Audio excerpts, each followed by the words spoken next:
ante los tribunales, directores de los departamentos administrativos, al Contralor General de la República, a los embajadores y jefe de misión diplomática o consular, a los gobernadores, a los magistrados de tribunales y a los generales y almirantes de la fuerza pública por los hechos punibles que se les imputen.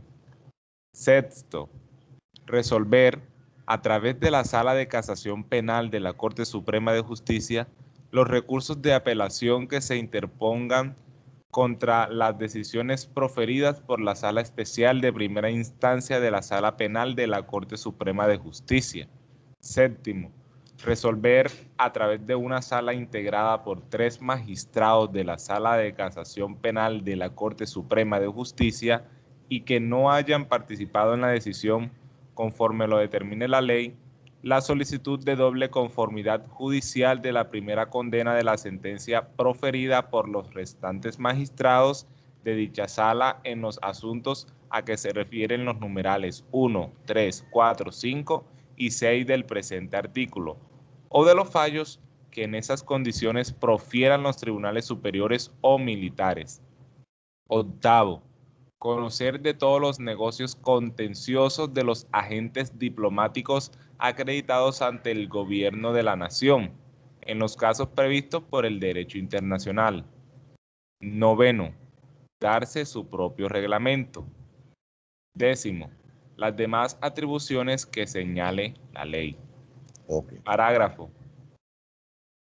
Cuando los funcionarios antes enunciados hubieren cesado en el ejercicio de su cargo, el fuero solo se mantendrá para las conductas punibles que tengan relación con las funciones desempeñadas.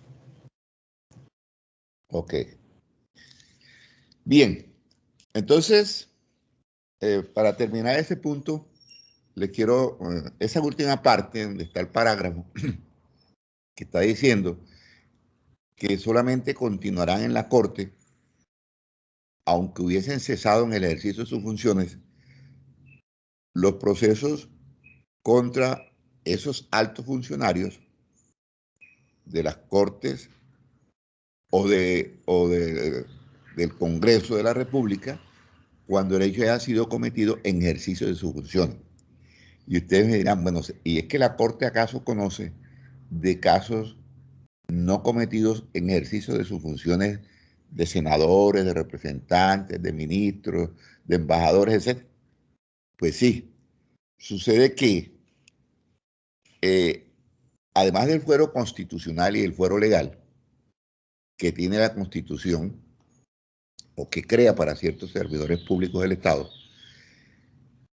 existe lo que se llama fuero de atracción. ¿Qué significa eso? Por ejemplo, supongamos que Pedro Rodríguez fue alcalde de Cereté en el periodo hace 8 años, por ejemplo. Y hoy es elegido senador de la República. Pero sucede que el señor Rodríguez, cuando fue alcalde, le iniciaron unos procesos por peculado, por concusión, por cohecho, por celebración indebida de contrato. Y sucede que cuando lo eligieron senador y se posesionó, todavía esos procesos no habían terminado. Entonces, ¿qué pasa? Para que un juez de Cereté no tenga que fallar contra ese senador que es de acá de Córdoba y que reside en Cereté, por ejemplo, ese proceso se va para la Corte Suprema de Justicia por el fuero de atracción. Si bien es cierto que esos hechos no fueron cometidos como senador ni como representante, sino como alcalde, ¿sí?, se los lleva a la Corte para que, repito, ese senador no vaya a influir, digamos, en la decisión que va a tomar un juez de un pueblo. ¿Sí? Ustedes saben el poder que tiene un senador de la República. Entonces, eso se llama fuero de atracción. Suponiendo que ese senador terminó el periodo para el que fue elegido, lo de 4 años, y aún los procesos no los falló la Corte, si esos procesos no los falló la Corte, regresan otra vez acá al circuito de CRT, si él no fue reelegido. ¿Por qué? Porque ya él no tiene ese poder, no tiene el fuero, y ya lo puede fallar un juez de CRT. ¿Ya? Pero mientras él sea senador, ¿sí?, esos procesos permanecen allá y si la Corte lo falla, tiene competencia para fallarlo porque en ese momento tiene el proceso en su poder. ¿Ya? No sé si eso les quedó claro. Eso se llama fuero de atracción. Por eso es que la Constitución está distinguiendo y dice que solo permanecerán en la Corte aquellos casos que fueron cometidos en ejercicio de las funciones de senador, de ministro, ¿ya? De general, de Sí, almirante. profe, o sea, lo que quiere decir usted es que el senador lo juzga uno que está a la par de él, o sea, Así, la corte. a la par de él, no. Porque si un senador va delante de un juez, pues no hay hay un desnivel, porque el senador Obvio, tiene un poder frente al exactamente. juez, en cambio que Entonces, contra por un eso, magistrado de la corte están entonces, por eso igual. todos esos negocios que hagan que se estén siguiendo contra personas que antes fueron alcaldes o gobernadores y que hoy son senadores de la República, se van para allá por el fuero de atracción. Se llama así, fuero de atracción. O sea, lo atrae la competencia en razón al cargo que está ocupando, ¿ya? Por el fuero constitucional. Pregunto, ¿les quedó claro eso? Repito, si esos negocios no los alcanza a fallar o si solo fallaron de los 5 que tenían, fallaron 2, pero quedaron 3, esos regresan nuevamente acá. ¿Cuáles son los que permanecen en la Corte? Aquellos que cometió, por ejemplo, si ese senador, ¿sí?, por ejemplo, fue presidente del Senado y como tal hacía unos nombramientos, celebraba unos contratos, porque ellos manejan un presupuesto allá como senadores. Entonces, en ese caso, los que cometió, los que se le están investigando como en el ejercicio del cargo de senador, esos sí permanecen en la Corte, aunque haya dejado de ser senador. Esos continúan allá. Pero los que solamente fueron por el fuero de atracción, que no se alcanzaron a fallar, regresan nuevamente a el circuito correspondiente. ¿Les quedó claro eso? Por eso quise que primero leyéramos esa parte de la Constitución, porque eso es lo que se llama el fuero constitucional. Es decir, que los procesos seguidos contra senadores y representantes de la República, contra ministros, procurador, fiscal general de la Nación, contra los magistrados de las altas cortes, que ya les he dicho son la Corte Constitucional, la Corte Suprema de Justicia, el Consejo de Estado y el Consejo Superior de la Judicatura. Todos esos procesos, ¿sí?, cuando hay asuntos penales, son de competencia de la Corte. Miren cuál es el procedimiento, ya se los había dicho. Investiga la comisión de acusaciones, pero en el caso de las altas cortes, del presidente y del fiscal, investiga la Cámara de Representantes. Si encuentra mérito, acusa ante el Senado. El Senado, por una mayoría, los declara indignos. Y entonces, si hay asuntos indignos, es que lo destituyen, no tiene dignidad para continuar en el cargo, lo saca. Pero, si hay asuntos penales que investigar, esos asuntos los investiga, los juzga, perdón, la Corte Suprema de Justicia. ¿Ok? En cambio, cuando se trata de senadores y representantes, acuérdese que hay una sala de instrucción en la Corte que es la que los investiga. ¿Eh?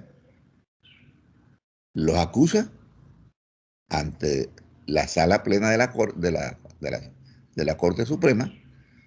Esa sala lo juzga, le dicta la sentencia y entonces, si hay segunda instancia, pasa a esa sala de apelación que está integrada por 3 magistrados de la Corte Suprema de Justicia que integran la sala de segunda instancia. Dígame, doctor Hernández. Doctor, no sé qué tan alejado esté, pero si Por ejemplo, el caso, bueno, con respecto a la moción de censura, ¿qué tiene que ver aquí? Moción de censura, no. No, la moción de censura es una cuestión de carácter político, es un control político que el Senado y la Cámara le hacen a los ministros y a ciertos funcionarios de cierto rango del gobierno nacional. Es una sanción, digamos, moral, de carácter solamente ético, ¿ya? Juzgan sus procedimientos, la manera como actúan, ¿sí? Pero desde el punto de vista ético, ¿sí? Porque ellos ahí no actúan como jueces, actúan como jueces del Senado. Y te acuerdas que les dije, hay una jurisdicción senatorial cuando ellos declaran indigna. Por ejemplo, ¿no vieron ustedes el caso de, por ejemplo, el doctor Pretel? ¿No vieron el caso de Malo? Eso primero pasa por allá y después la parte penal en la Corte Suprema de Justicia. ¿No recuerdan eso? ¿Sí? Que la Corte, el Sí, Senado señor. los declaró indignos, los sacaron de sus cargos y luego vino la Corte Suprema de Justicia y los está procesando.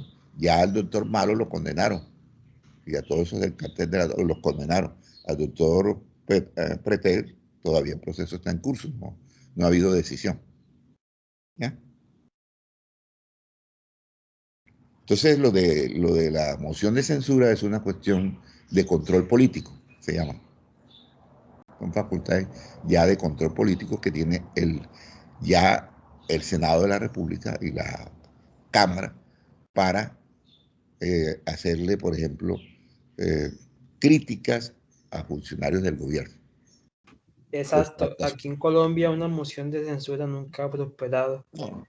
Pero hay ministros que debido a la presión terminan pronunciando, pero ya después, Sí, se ha visto. como esta cadena Budinen, la de Sí, sí. Mintic. No, y ha habido otros ministros que también por la presión han tenido que renunciar, a pesar de que no ha prosperado, porque usted sabe que es una cuestión de carácter político y el gobierno que tiene mayoría en el Senado y en la Cámara y el Senado, le da un manejo político. Empiezan a llamar a los tipos y a ofrecerle cosas y puestos y embajadas y consulados para que voten por. Entonces, porque casi siempre esas mociones de censura son convocadas por la oposición, o sea, la oposición al gobierno de turno. ¿Ya? Esa oposición puede ser, antes cuando prácticamente en Colombia habían dos partidos, lo hacía el Partido Conservador o el Partido Liberal. Pero ya después de la reforma de la Constitución del 91, ustedes saben que en Colombia hay una multiplicidad de partidos, como debe ser en una democracia. Los gobiernos democráticos se caracterizan porque hay pluralidad de partidos. Un país donde solamente hay un partido, eso no es democracia, porque no hay otra alternativa. Mira, en Estados Unidos, profe, hay dos partidos apenas. No. Bueno. No es que existan dos, existe hasta Partido Comunista, existen varios. Lo que pasa es que son los dos los que tienen mayoría.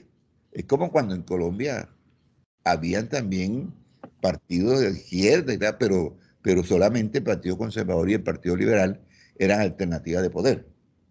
Hoy en Colombia saben que prácticamente ya los partidos como tal han desaparecido y casi siempre lo que triunfa es una coalición donde entran varios partidos a apoyar a un candidato. Por ejemplo, en las próximas elecciones, yo no creo que hay como aspirando como 50 personas. Yo no creo que para llegar a la segunda vuelta y para ganar la presidencia después en la segunda, pueda hacerlo un solo partido. Se Eso no. unen todos para que Pedro no suba. No, Eso es lo que pasa. se unen para ganar o se unen, por eso, ya le digo, o a Petro también se le unen otros, ¿entiendes? Pero le quiero decir es que ya es muy difícil que un partido único gane las elecciones, porque como hay pluralidad de partidos y pluralidad de opiniones, de conceptos políticos, de cómo manejar el Estado, ¿eh? Entonces no es fácil, porque cada partido recoge su cantidad de votos importante, entonces de pronto no le es suficiente, entonces hace alianzas con otros para fortalecerse. Eso es más o menos, ese es el manejo político que se le viene dando a la democracia en Colombia desde hace algún tiempo para acá. Y el que no entienda eso no va a ser presidente porque tiene que ser coalición. Obviamente que tiene que ser con partidos afines, o sea, que más o menos piensen igual, tengan los mismos conceptos filosóficos. Exacto. O sea, sin alianza no hay presidencia. No, es muy difícil. Ya le digo, un solo partido no puede, no puede, Ah, no puede. Mire que usted ve los candidatos, los precandidatos, yo creo que el que más puntaje lleva es Petro y va por como 17, 20% por ahí. ¿Bien? De ahí para abajo los demás están él les lleva 10 puntos por encima. Pero fíjese, entonces, ¿qué significa? Ningún partido tiene más de 50%. Nadie. Y si no lo tiene en la primera vuelta, mucho menos en la segunda. Bueno, entonces, vuelvo a preguntar, ¿quedó claro ese punto en relación con la competencia que tiene la Corte de acuerdo a los artículos 174 y 235 de la Constitución Nacional? Si hay alguna duda, por favor. Sí, señor, correcto. Bueno, las damas, a ver, la doctora Naya, ¿qué dice? Sí, señor, está claro. Ah, bueno. La doctora Cuesta también está de acuerdo. Diga, doctor. Digo que si está de acuerdo, que si le quedó claro. Sí, claro, profe. Ok. Bueno, entonces, vamos de todas maneras, a examinar la competencia de la Corte Suprema de Justicia. Entonces, la Corte Suprema de Justicia conoce de la casación, ¿eh? De la casación. Conoce también la Corte Suprema de Justicia de la acción de revisión cuando la sentencia que se está revisando ha sido dictada por la Corte Suprema de Justicia en primera o segunda instancia, o cuando ha sido dictada por un tribunal del territorio nacional, Tribunal Superior, en primera o segunda instancia. Repito, de eso conoce la Corte Suprema de la acción de revisión cuando se dan esos casos. En tercer lugar, conoce de las sentencias y autos que dictan los tribunales, ¿sí? Los tribunales, ¿sí? En primera instancia. Sentencias y autos que dictan los tribunales en primera instancia. ¿Cuándo dictan los tribunales esos autos y esas sentencias en primera instancia? Acuérdense, cuando se trata de aforados legales, acuérdense que los tribunales de distrito conocen de los procesos contra los jueces especializados, contra los jueces del circuito, los jueces penales y promiscuos municipales. También conoce contra los fiscales seccionales, fiscales delegados entre los especializados, fiscales delegados entre los jueces municipales, y conoce también contra los procuradores grado 1. Y cuando los personeros municipales actúan dentro del proceso penal, haciendo a veces de procuradores y cometan delitos en esas funciones, también conoce porque ellos están actuando como procuradores. Entonces, a eso se refiere cuando dice de las sentencias, de los autos y sentencias que dictan los tribunales en primera instancia. En cuarto lugar, de la definición de competencias. Oiga, la definición de competencias, cuando se investigan aforados constitucionales y legales, ¿sí? Y cuando esa definición de competencia es entre tribunales de diferentes distritos judiciales o entre jueces, entre un juez y un tribunal de otro distrito. Por ejemplo, entre el Tribunal de Córdoba y el Tribunal de Sucre, pero también entre el juez del circuito de Chinú, ¿sí? alega una competencia con el tribunal de Sincelejo. Entonces, ¿quién va a resolver eso? El superior jerárquico. Y en este caso, el superior jerárquico es la Sala Penal de la Corte Suprema de Justicia. Entonces, la Sala Penal de la Corte define cuál de esos jueces que están alegando es el competente. Se llama definición de competencia. ¿Ya? Definición de competencia.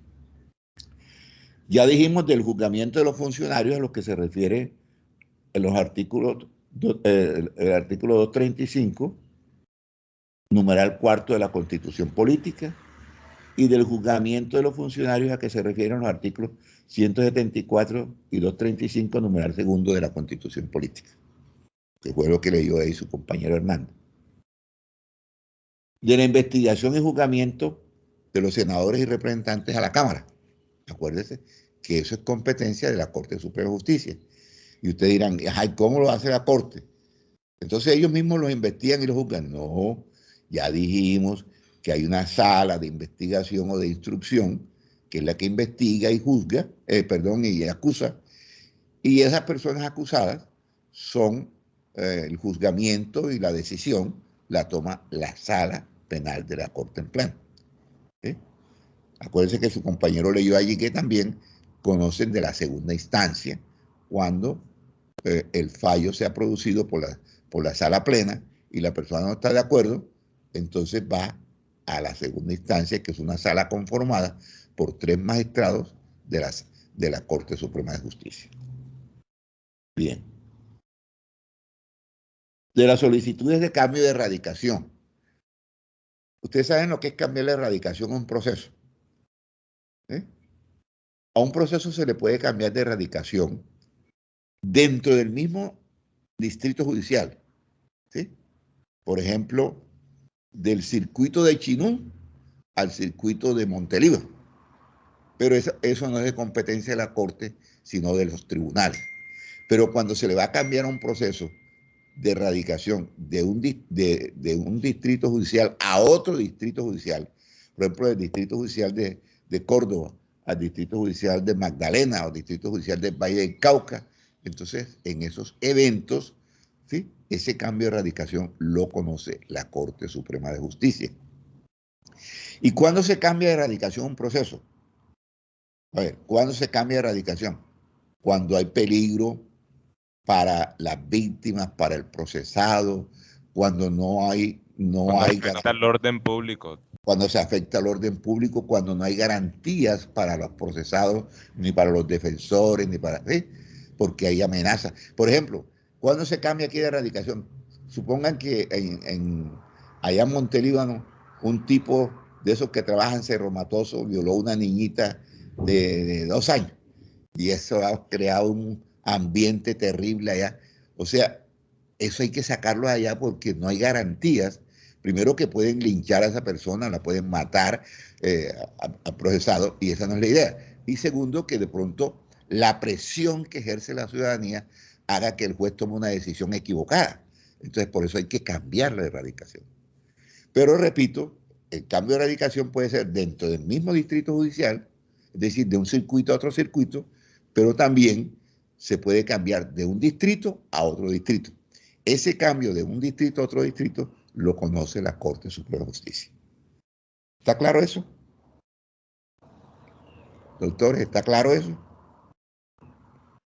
Sí, señor. Bueno. También, ya lo había dicho su compañero, del juzgamiento del viceprocurador, del vicefiscal, de los directores seccionales de fiscalía, de los fiscales delegados ante los tribunales, de los magistrados de los tribunales, de los tribunales penales militares también. El juzgamiento de todos esos funcionarios, ¿sí? Del juzgamiento, mire lo que está diciendo, juzgamiento, no investigación, sino del juzgamiento, conoce la Corte Suprema de Justicia. ¿Por qué? Porque en algunos casos, en estos casos, la investigación la hace la Fiscalía Delegada ante la Corte, y la Fiscalía acusa Por ejemplo, un magistrado de tribunal de Montería está acusado de un delito. ¿Quién lo acusa? Lo acusa la unidad de fiscalías delegadas ante la Corte. Entonces, ellos acusan. No es lo mismo, oiga, no es lo mismo que cuando se investiga un senador o un representante, ¿quién lo investiga? Lo investiga la sala de investigaciones de la Corte Suprema de Justicia y lo acusa ante la sala plena. Pero hay otros casos, como los que acabo de mencionar, ¿sí? Vicefiscal, viceprocurador, directores seccionales de fiscalía, fiscales delegados ante los tribunales, fiscales delegados ante magistrados de tribunal, procuradores delegados ante los tribunales, personeros cuando hacen el caso de fiscales, pero de procuradores, pero grado 2.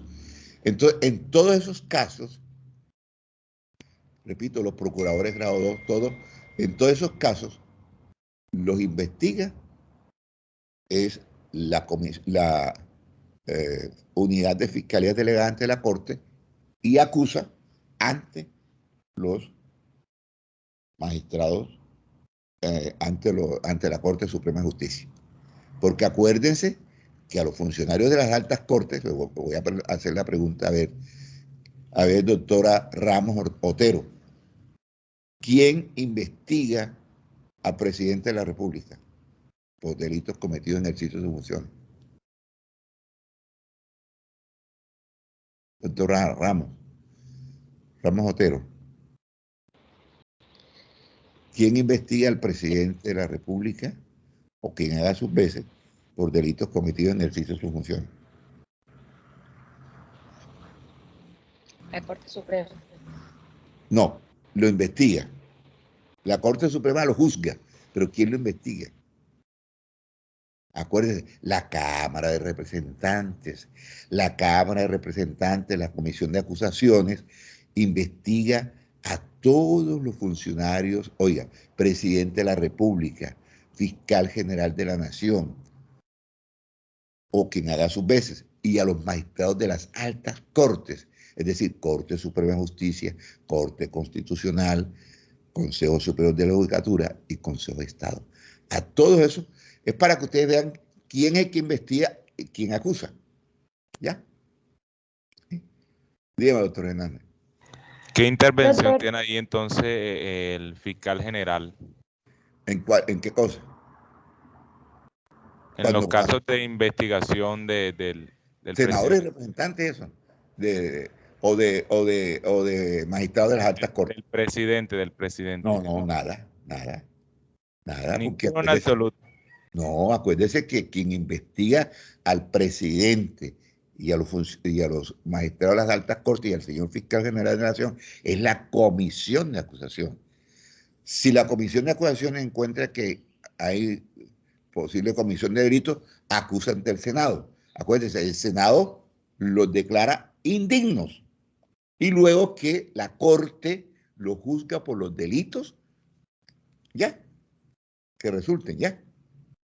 Está claro, pero estamos hablando de la investigación.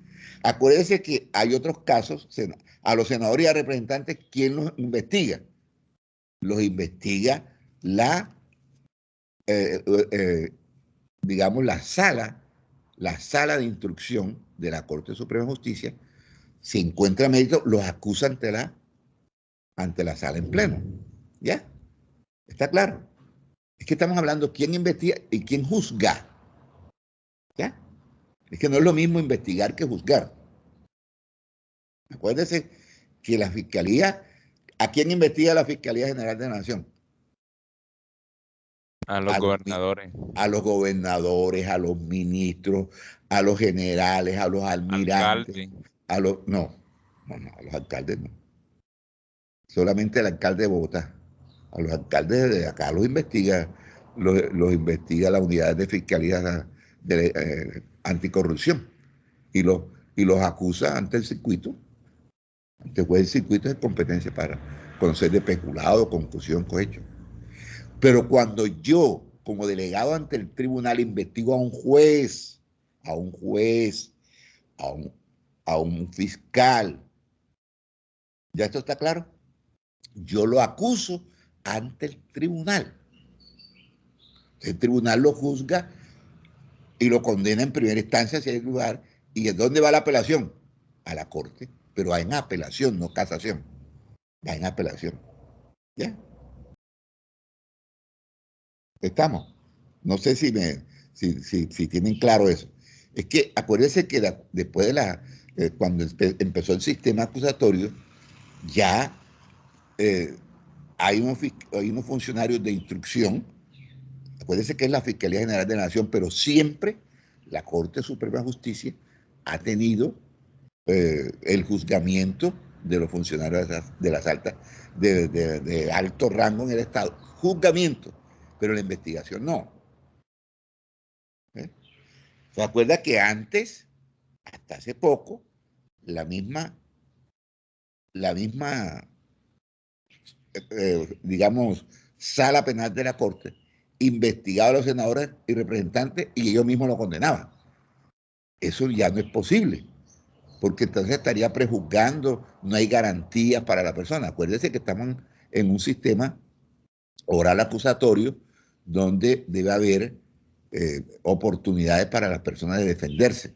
De tal manera que acuérdense que desde que empezó la fiscalía, ya no es como antes, que yo le conté cuando yo era juez especializado, yo abría la investigación, yo o escuchaban indagatoria a la persona, le libraba captura, lo que escuchaban indagatoria, le dictaba medidas de aseguramiento, después que lo acusaba, le hacía el juicio, yo le hacía mismo, hacía el juicio y finalmente dictaba la sentencia.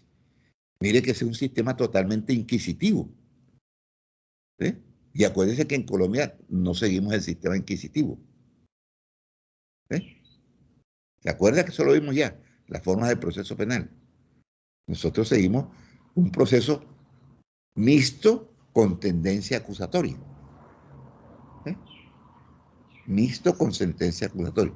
¿Y por qué dijimos que era mixto? Porque en Colombia, por ejemplo, los sistemas puros acusatorios tienen jurado de conciencia. En Colombia no hay jurado de conciencia hasta este momento. Está creado por la Constitución, pero no existe.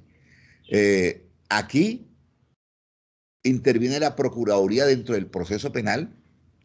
En Estados Unidos, los países que tienen, no. La Procuraduría en algunos países es la misma que investiga. Se llama Procuraduría quien tiene el encargo de la acción penal. En otros países, en Estados Unidos, hay fiscalía, pero no hay Procuraduría dentro del proceso. Eso no interviene. ¿Ya? Y otro aspecto, dijimos, es que acuérdense que en Colombia las víctimas se constituyen partes sí, dentro del proceso penal, y en Estados Unidos, donde hay un proceso acusatorio puro, jamás las víctimas se constituyen partes sí, dentro del proceso penal. Ellos siempre presentan su reclamo por la vía civil ordinaria. ¿Okay? ¿Se acuerda que eso lo vimos? Y dijimos que esas características hacían que nuestro sistema no fuera acusatorio puro. Y por eso ustedes mismos, después de las exposiciones que yo les hice, llegaron a la conclusión de que el sistema era mixto. Y yo les dije, sí señor, es mixto con tendencia acusatoria. ¿Se les olvidó eso ya? A ver, doctor Hernández, ¿recordó eso? Claro que sí. Bueno, entonces fíjense que nosotros estamos diciendo es, y yo quiero, para que esto quede claro, doctor, tenga la bondad y vuelva a leer el artículo 174.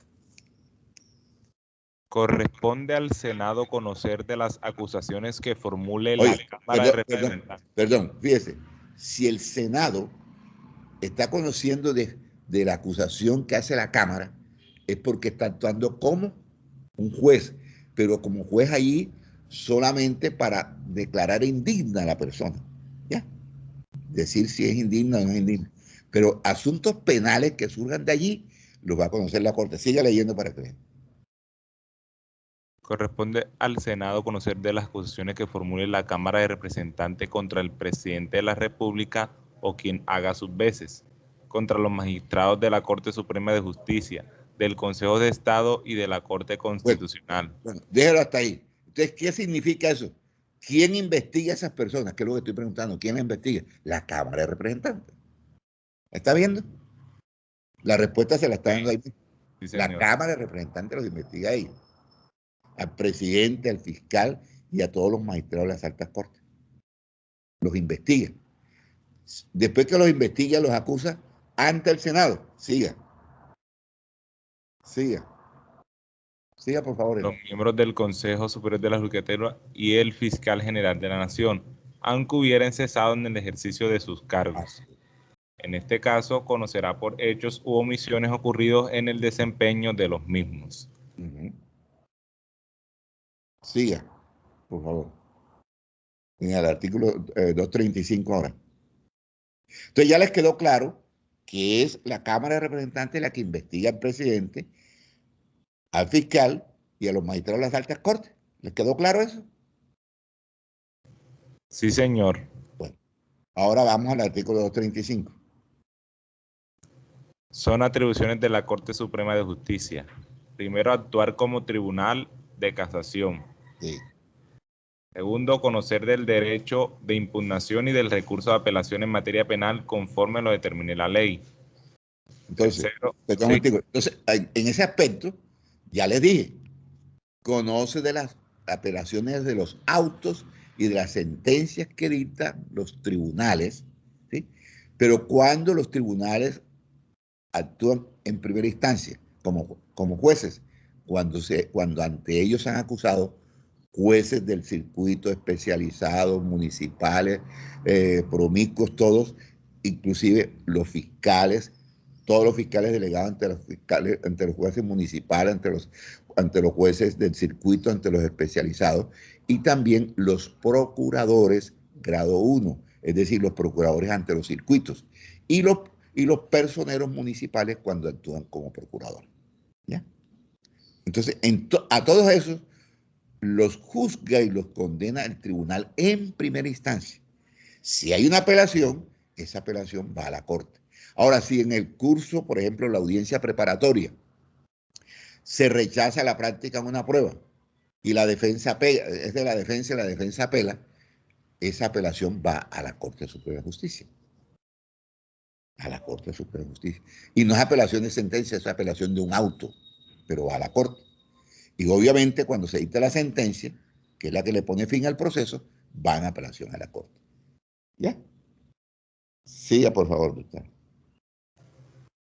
Tercero, juzgar al presidente de la República o a quien haga sus veces y a los altos funcionarios de que trata el artículo 174. Siga. Previo el procedimiento establecido en los numerales 2 y 3 del artículo 175 de la Constitución Política. Por cualquier... Perdón, ¿cuál es el procedimiento? Lo que dijimos, los investiga la Cámara, los acusa ante el Senado, entonces el Senado les hace ese juicio, los declara indignos y si hay asuntos penales cometidos por ellos, delitos cometidos, entonces pasa a la Corte. ¿Sí? Siga. Cuarto, investigar y juzgar a los miembros del Congreso. Bueno, ya esa es otra competencia de la Corte. Investigar y juzgar. Pero, ¿cómo los investiga la Corte? A través de la sala de instrucción de la Corte. Los investiga y los acusa ante la sala plena. Ahora va a seguir leyendo y encuentre las respuestas allí, que ya usted mismo lo había leído hace rato. Vuelva a leer ahí donde quedó. Quinto. No, vuelva a repetir el numeral cuarto.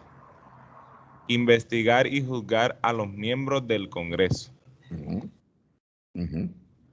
Quinto.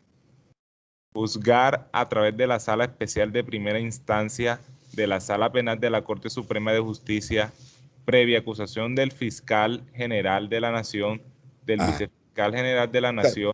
Espérese un momentico. Entonces, fíjense que la competencia de lo que va a fallar ahora la Corte es previa acusación del Fiscal General de la Nación o del vicefiscal cuando el fiscal se declara impedido.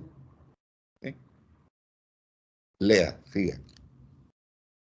Doctor, por eso en esa parte yo pues metí al fiscal en ese caso por lo del, o sea, intervención en cuanto a la investigación, pero ya usted me explicó que ahí entonces en ese caso no da. No, porque él no ha tenido nada que ver con eso. Bien. Listo. El del vicefiscal general de la Nación o de sus delegados de la unidad de fiscalías ante la Corte Suprema de Justicia, al vicepresidente de la República, a los ministros del despacho, al procurador general, al defensor del pueblo, a los agentes del Ministerio Público ante la Corte, ante el Consejo de Estado y ante los tribunales, directores de los departamentos administrativos, al Contralor General de la República, a los embajadores y jefes de misión diplomática o consular, a los gobernadores, a los magistrados de tribunales y a los generales y almirantes de la fuerza pública por los hechos punibles que se les imputen. Pero fíjese que esa es, ¿quién acusa ahí? La Fiscalía General de la Nación, porque la Fiscalía investiga a esos servidores y los acusa ante la Corte. ¿Ya? Sí, señor. Y ahora sí, es que tienen que ir mirando eso, es que no es lo mismo investigar que juzgar. ¿Eh? Y la Corte, acuérdense que la Corte es un juez, por lo tanto la Corte va a juzgar y a condenar. Pero hoy la Corte Suprema, para dar garantías a todos esos senadores y representantes que antes no tenían, se creó, yo se lo he venido diciendo, y usted lo va a leer ahí, lo va a terminar leyendo en los parágrafos, se creó la sala de instrucción que investiga a los senadores y representantes y los juzgan ante la sala plena, y se creó la sala de segunda instancia. ¿Para qué todo eso? Para que queden completos los derechos de todos los ciudadanos que se juzgan en Colombia, porque había una discriminación. Los procesos contra los senadores y representantes eran de única instancia, de única instancia. Es más, doctores, nosotros tenemos aquí en Córdoba un ejemplo de persona, por ejemplo, que fue condenada por el fuero de atracción, que es el doctor Martín Morales. A Martín Morales, ¿se acuerda que lo condenaron? Fue por unos hechos de homicidio, de tráfico de estupefacientes ocurridos durante su alcaldía, no como senador. Y se acuerda que fue la Corte la que lo condenó. Y fue Martín Morales el primero que tuvo derecho a segunda instancia. ¿Se acuerda de eso? Que lo obtuvo mediante una acción de tutela. ¿Sí? Le revisaron su sentencia, creo que ya lo confirmaron y todo, pero le concedieron el derecho y tuvo el derecho a que la segunda instancia se pronunciara. ¿Eh? Siga, doctor. Sexto, resolver a través de la Sala de Casación Penal de la Corte Suprema de Justicia los recursos de apelación que se interpongan contra las decisiones proferidas por la Sala Especial de Primera Instancia de la Sala Penal de la Corte Suprema de Justicia. Entonces se da cuenta que ya hay segunda instancia para ellos. Ya no es que es una decisión que es inamovible, no. Hay una segunda instancia. ¿Eh? Y es otra sala distinta a la que falló. Eso es garantía. Sigue. Séptimo, resolver a través de una sala integrada por 3 magistrados de la Sala de Casación Penal de la Corte Suprema de Justicia y que no hayan participado en la decisión, conforme lo determine la ley, la solicitud de doble conformidad judicial de la primera condena de la sentencia proferida por los restantes magistrados de dicha sala en los asuntos a que se refieren los numerales 1, 3, 4, 5 y 6 del presente artículo, o de los fallos que en esas condiciones profieran los tribunales superiores o militares. ¿Saben qué significa eso de la doble conformidad? ¿Qué pasa? Mire, sucede que yo acuso a un juez de aquí de Montería, como fiscal de Levante, lo acuso. El tribunal lo condena. ¿Eh? El tribunal lo condena. Y va a la Corte Suprema de Justicia y la Corte Suprema de Justicia, bueno, vamos a poner lo contrario, lo absuelve el tribunal de aquí, lo absuelve. Yo apelo y va a la Corte. La Corte confirma. La Corte revoca la sentencia absolutoria y condena. Sucede que, mire, ese juez había sido absuelto en primera instancia. ¿Sí? Absuelto. No se le había dictado medida de aseguramiento. Sucede que la Corte le dicta medida de aseguramiento y lo manda a poner preso. Fíjese que él no había apelado a esa decisión donde lo ponen preso, donde le dictan medida. Entonces, por eso es que la sala de segunda instancia conoce de la doble conformidad. O sea, tiene que hacer un pronunciamiento si es válido o no es válido lo que hizo la Corte. Ya, esa es la doble conformidad. ¿Me quedó claro? Repito, aquí no, doctor, a mí no me quedó claro. Mire, yo acuso a un juez aquí, del circuito, por ejemplo. El tribunal lo absuelve. Yo considero que hay prueba para condenar y apelo. ¿Ya? Y va a la sala plena de la Corte y la sala plena de la Corte revoca la absolución del tribunal y lo condena. Le pregunto, ¿a él le revisaron la condena, la sentencia condenatoria? ¿Ah? La sentencia que le pone una pena, que le dicta medidas, se le habían revisado. Ese no fue el objeto de la apelación. O sea, ese no fue lo que se apeló. ¿Sí? Lo que se apeló fue la absolución, pero no que le dictaran medidas de aseguramiento y que lo condenaran. Entonces, como a él le dictaron medidas de aseguramiento allá en la Corte y lo condenaron y lo mandaron a la cárcel, él tiene derecho a que la sala de segunda instancia revise su proceso para que haya una doble conformidad. O sea, es como si él estuviera apelando de la decisión que tomó la Corte, ¿ya? Pero no es una apelación, no es una apelación, sino que va a la segunda instancia para la doble conformidad. Es decir, para que esa segunda instancia decida si eso que hizo la Corte de darle medidas y mandarlo a la cárcel estuvo bien hecho o estuvo mal hecho. ¿Ya? Porque acuérdese que a él en primera instancia no se le había dictado medida porque fue absuelto. ¿Ya? No se le dictó medida por la fiscalía. Por ejemplo, yo nunca solicité ni captura ni pedí medida de aseguramiento a los jueces que acusé. A todos los condenaron, pero yo nunca le pedí medida a ninguno. La Corte era la que ya finalmente, ¿sí? El tribunal aquí le ponía, por ejemplo, si le pone 5 años, no tiene derecho a nada, ¿sí? Pero como apelaban y él venía en libertad, no lo ponían preso, sino cuando la Corte confirmara. Esa doble conformidad era la que hacía la Corte antes. Pero acuérdense que el caso que yo le estoy planteando, él va al suelto, nunca ha sido detenido. Y allá en la Corte es que le revocan esa absolución, le dictan medida y lo mandan a poner preso. Esa decisión de ponerlo preso, él tiene que haber una segunda instancia en relación con ese aspecto, ya. ¿Ya me entendió, señor Hernández? ¿Sí? O sea que la Corte en ese caso, ya en la casación, dicta no en casación. Acuérdese que eso va en segunda instancia, va en apelación, no en casación. Los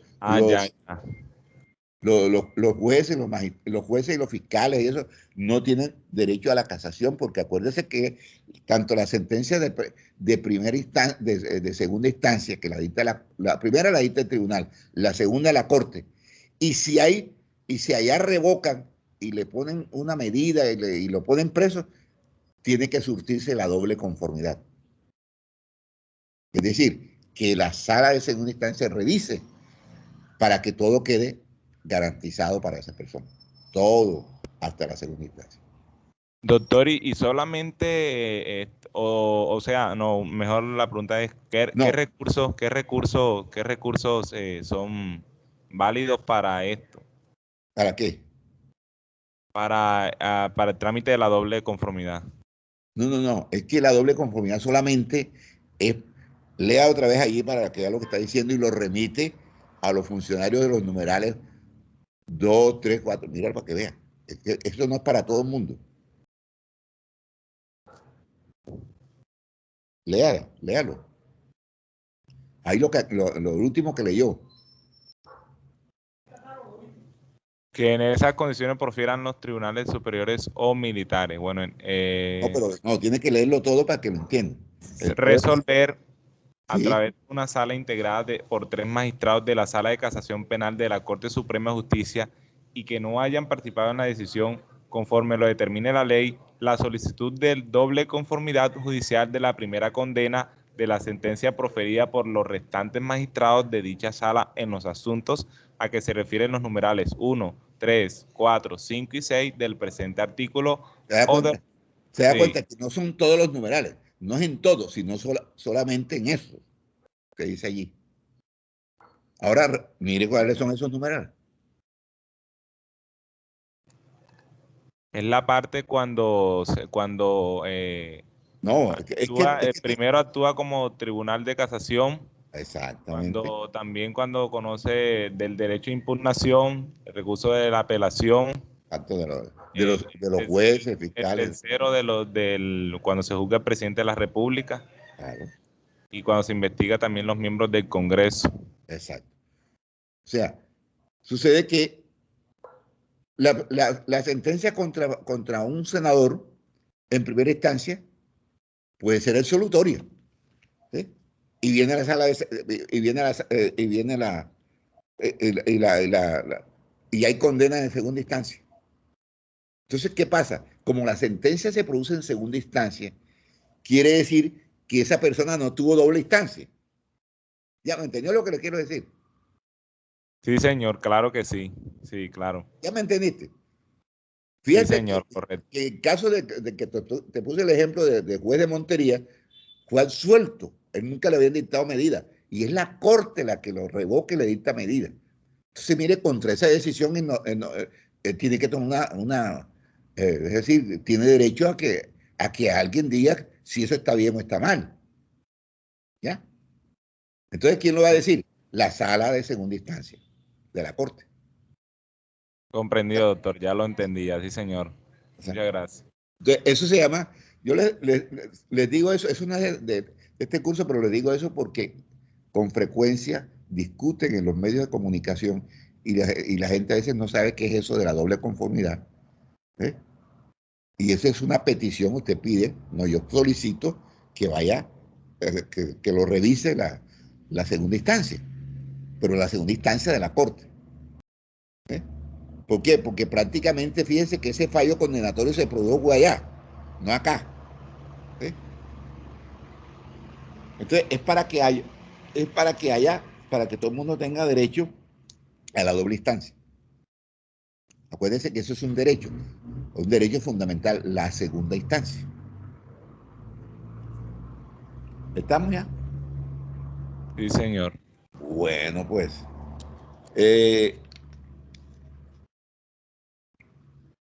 El artículo 32 del Código de Procedimiento Penal tiene un parágrafo que dice: cuando los funcionarios a los que se refieren los numerales 6, 7 y 9 anteriores hubieran cesado en el ejercicio de sus cargos, el fuero solo se mantendrá para los delitos, ya lo habíamos visto, ¿sí? Para los delitos cometidos en ejercicio de su función. Y les puse los ejemplos. Cuando fue por fuero de atracción, esos procesos todos regresan al distrito o circuito correspondiente. ¿Sí? Un segundito. Aló, ¿qué hubo? Buenos días, Lucho. ¿Estás ocupado? Estoy dando clases. ¿Qué sería? Bueno. ¿Es algo urgente? No. Ah, yo te llamo. Después hablamos. Okay.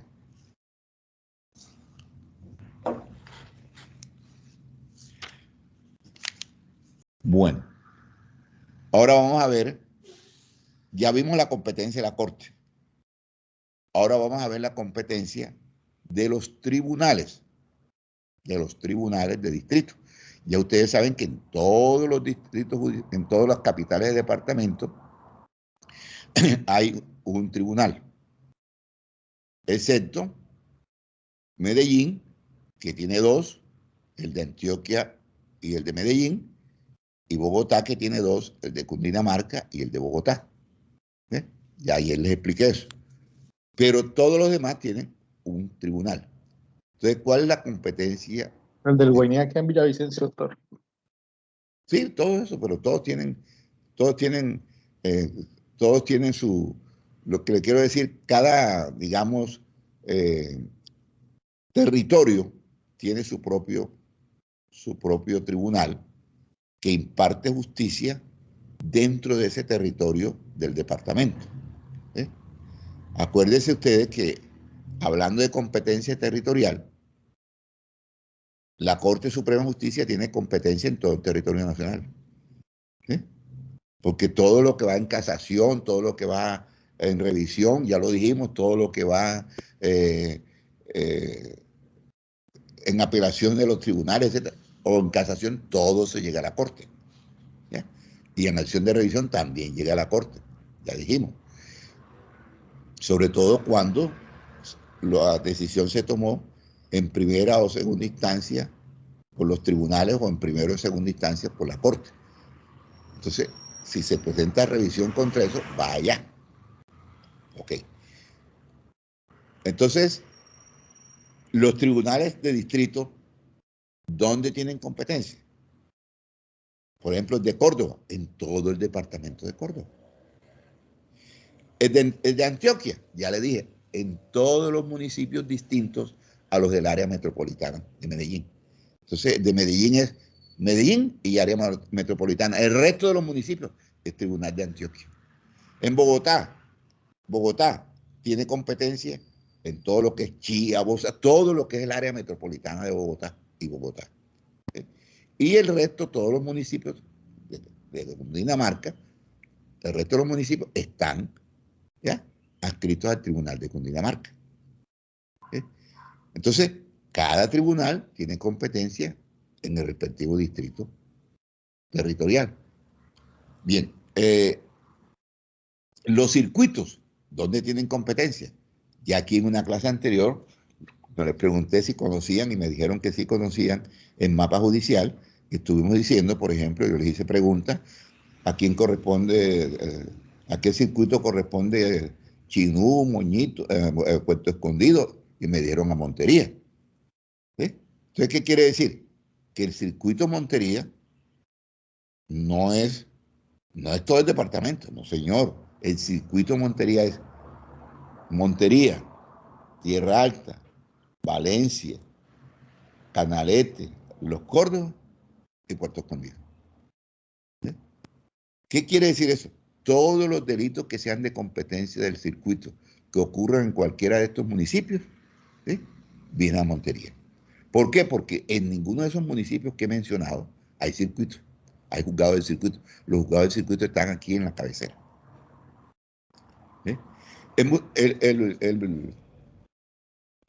El circuito de CRT.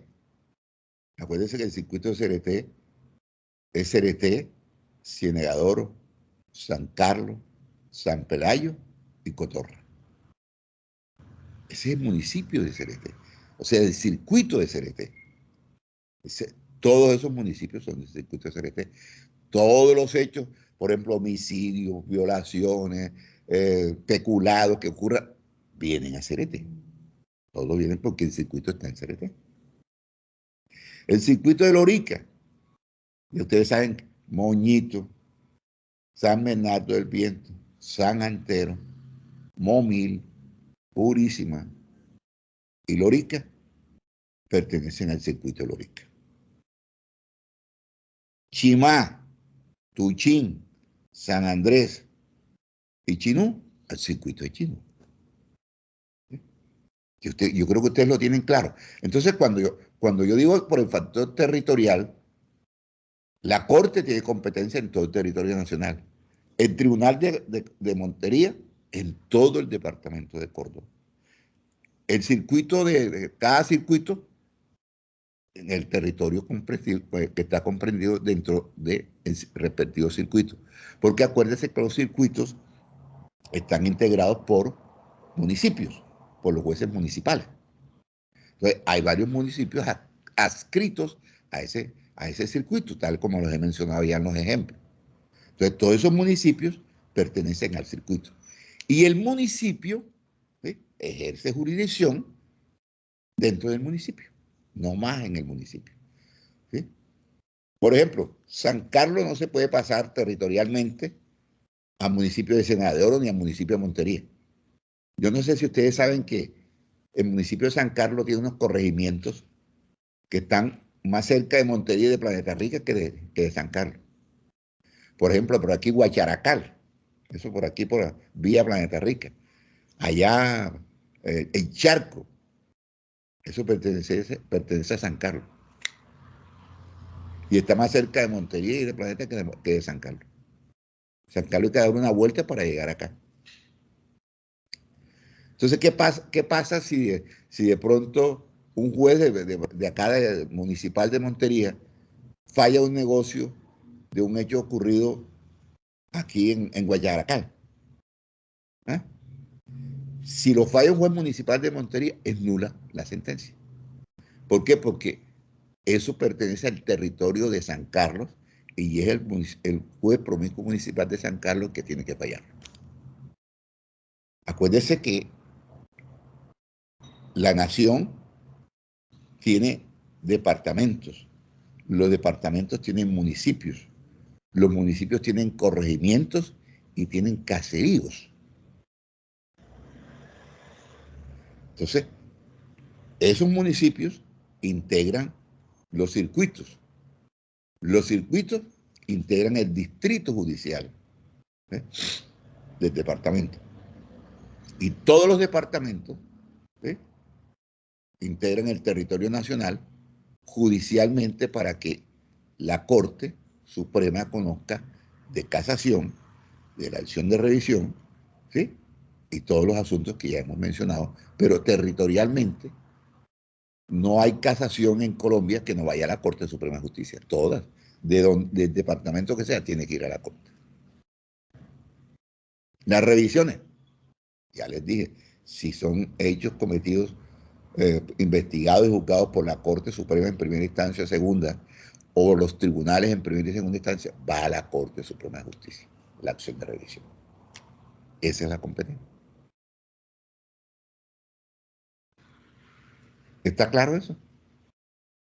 ¿O hay alguna duda? Dígame, Andrés. Anderson, doctor. Doctor, ¿están normadas las excepciones o ya es interno en la rama judicial? Porque, pues, por ejemplo, cito un ejemplo de cuando cumple en función control de garantías, por ejemplo, San Carlos en el circuito CRT. Ah, bueno, pero no ya está dentro de su municipio. Pero acuérdense, yo estoy hablando de jurisdicción. De jurisdicción. Y de jurisdicción es la facultad de administrar justicia, ¿sí? Acuérdese que los jueces de control de garantía son jueces de control de garantía, pero ellos no fallan proceso. Acuérdese. Entonces, eso de los jueces de control de garantía está reglamentado. Está reglamentado porque inclusive cuando en un municipio hay más de 4 jueces, solamente 2 pueden ocupar el cargo con funciones de control de garantía. Los demás no. Y cuando se trata de, por ejemplo, que un juez tenga un solo municipio, hay unos jueces de control de garantía ambulantes que pueden ir a cualquier municipio a hacer las audiencias de control de garantía. Y si no, también, de acuerdo al Consejo de la Judicatura, la seccional lo puede hacer un fiscal del municipio limítrofe. ¿Vio? No sé, Anderson, si eso le quedó claro. ¿Sí? Estamos hablando, cuando hablemos de juez de control de garantía. ¿Sí? Sí, doctor, gracias. Pero es que, a ver, acuérdese que la jurisdicción, ¿sí?, es la facultad soberana que tiene el Estado de administrar justicia. y lo hace a través de los jueces, ¿sí?, que están en todo el territorio nacional. De eso es que estamos hablando. Pues desde que estamos hablando de la competencia, que es el límite de la jurisdicción. Pero para fallar, estamos hablando, cuando hablamos de jurisdicción, estamos hablando de facultad de fallar, ¿sí? Acuérdense que el control de garantías es solamente para que ante él se haga la imputación, la legalización de captura y la imposición de medida. Si se pide una revocatoria de la medida, si se pide una libertad provisional, si se pide una sustitución, eso también lo resuelve el juez de control de garantía. Pero el juez de control de garantía no va a fallar el proceso. Acuérdese usted que todos los procesos en Colombia, excepto los que hemos mencionado que tengan fuero constitucional, ¿sí?, van a ser investigados por la Fiscalía General de la Nación, el Fiscal General de la Nación y todos los fiscales delegados del Fiscal General. Entonces, ¿cuáles son los fiscales delegados del Fiscal General de la Nación? Los fiscales delegados ante la Corte Suprema de Justicia, los fiscales delegados ante los tribunales, los fiscales delegados ante los jueces especializados, los fiscales delegados ante los jueces del circuito, los fiscales delegados ante los jueces municipales y provinciales municipales. Todos son delegados del Fiscal General de la Nación. Entonces se llama fiscales especializados si es ante juez especializado, fiscales seccionales si es ante los circuitos y fiscales locales si es ante los fiscales locales, fiscales delegados ante el tribunal si es ante el tribunal y fiscales delegados ante la corte, ¿Ya? No se confundan en la tarea de investigar, porque la tarea de investigar es distinta a la de juzgar. ¿Ya? Eso era lo que estábamos conversando no hace mucho, que el doctor Hernández tampoco tenía claro, pero ya creo que eso le quedó claro, y a todos, ¿no? Porque la explicación es para todos. Me refiero a él porque él hizo la pregunta, ¿sí? Entonces le aclaré que sucede que la fiscalía investiga y acusa, pero no en todos los casos, porque hay unos casos que se investigan por la Cámara de Representantes, ¿sí?, y hay otros que se investigan por la sala de instrucción de la Corte Suprema de Justicia. Yo no sé si eso les ha quedado no claro, ¿sí? Y pregunto, no sé, estamos para aclarar y para dar las respuestas a sus inquietudes.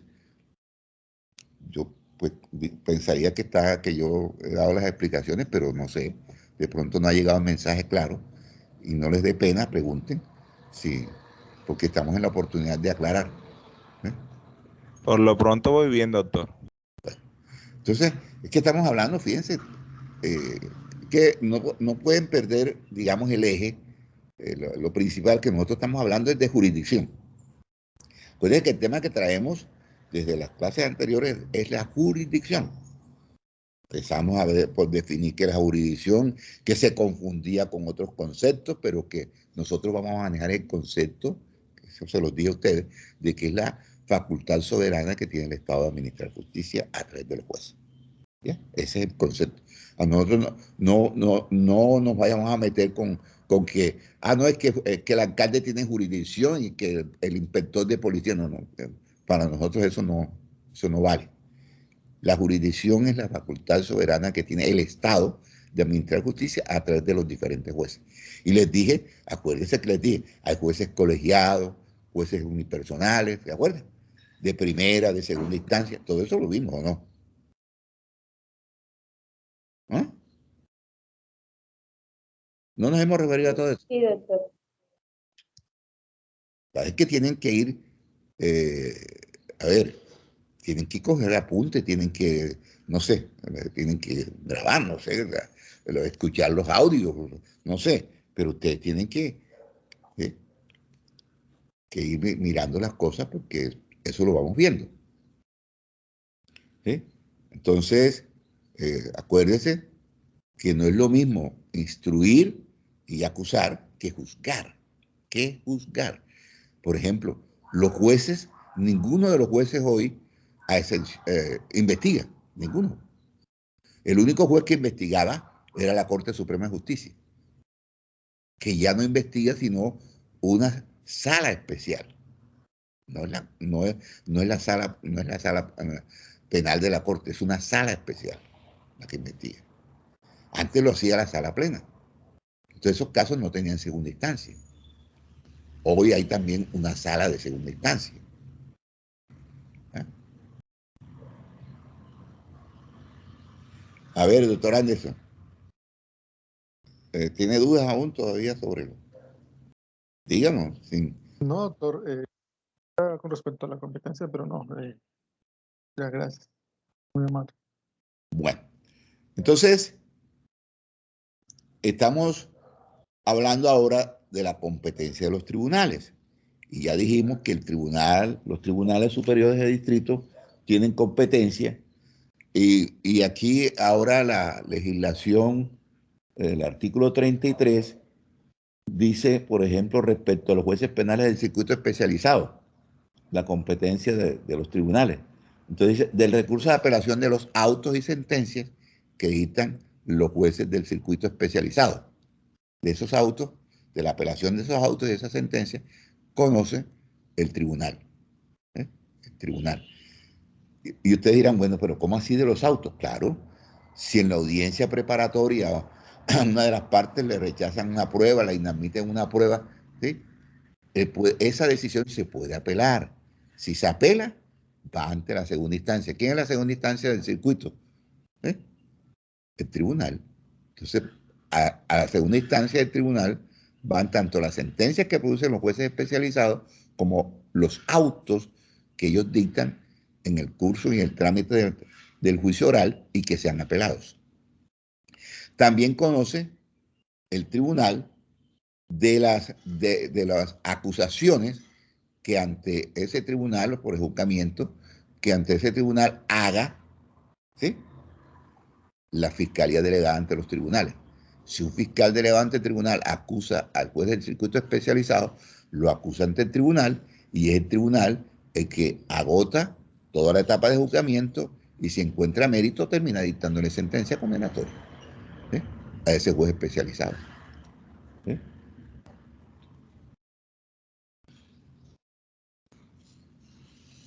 De la acción de revisión contra sentencias proferidas por los jueces de penales del circuito especializado y preclusiones proferidas en investigaciones por delitos de su competencia.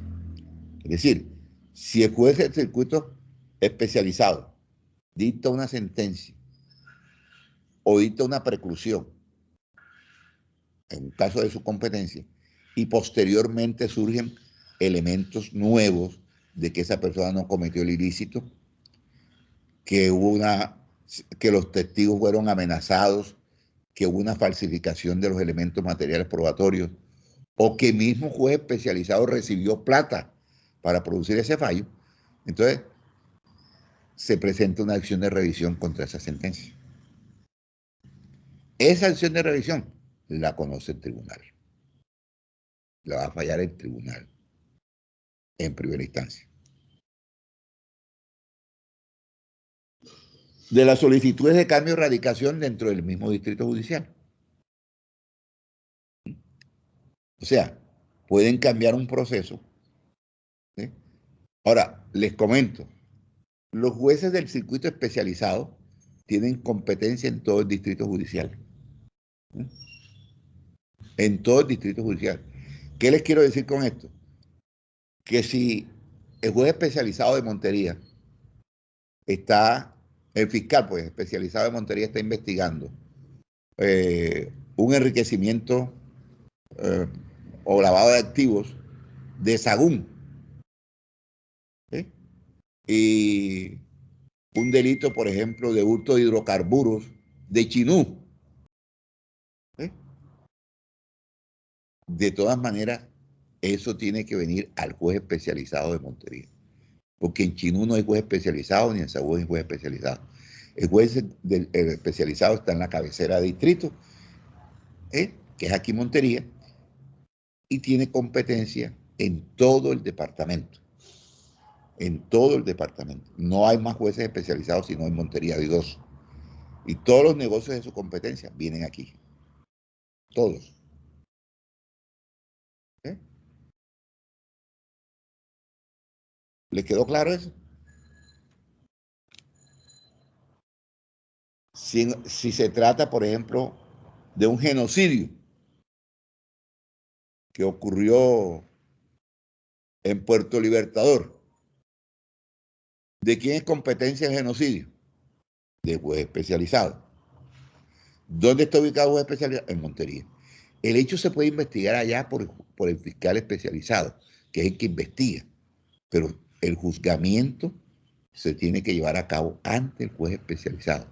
Y el juez especializado está aquí en Montería. Y el juez especializado de Montería tiene competencia en todo el departamento, ¿sí? Así como los tribunales. Ahora les pregunto, ese es del circuito especializado. ¿Y el juez del circuito, dónde tiene competencia? ¿Ah? A ver, ¿dónde tiene competencia el juez del circuito? ¿Ah? A ver, Anderson. En su ¿Dónde tiene? circuito, doctor, en el circuito donde... En todo el circuito. En todo el circuito. ¿Y cuál es todo el circuito? En todos los municipios que integran ese circuito. Hemos dicho que los circuitos están integrados por municipios. Y el distrito está integrado por las cabeceras de circuito. ¿Cuántas cabeceras de circuito hay en Córdoba, Hernández? ¿Ah? ¿Cuántas cabeceras de circuito hay? Si no Son estoy- 8, profe. 8 cabeceras de circuito. Ya las dijimos aquí. Montería, Cereté, Lórica, Chinú, Sagún, Planeta Rica, Monte Líbano y Ayapel. 8 cabeceras de circuito. Esas 8 cabeceras de circuito, todas integran el Distrito Judicial de Córdoba. ¿Ya? Todo el Distrito Judicial de Córdoba está representado en esas 8 cabeceras de circuito. Y esas 8 cabeceras de circuito tienen los 32 municipios que tiene el departamento. ¿Ya?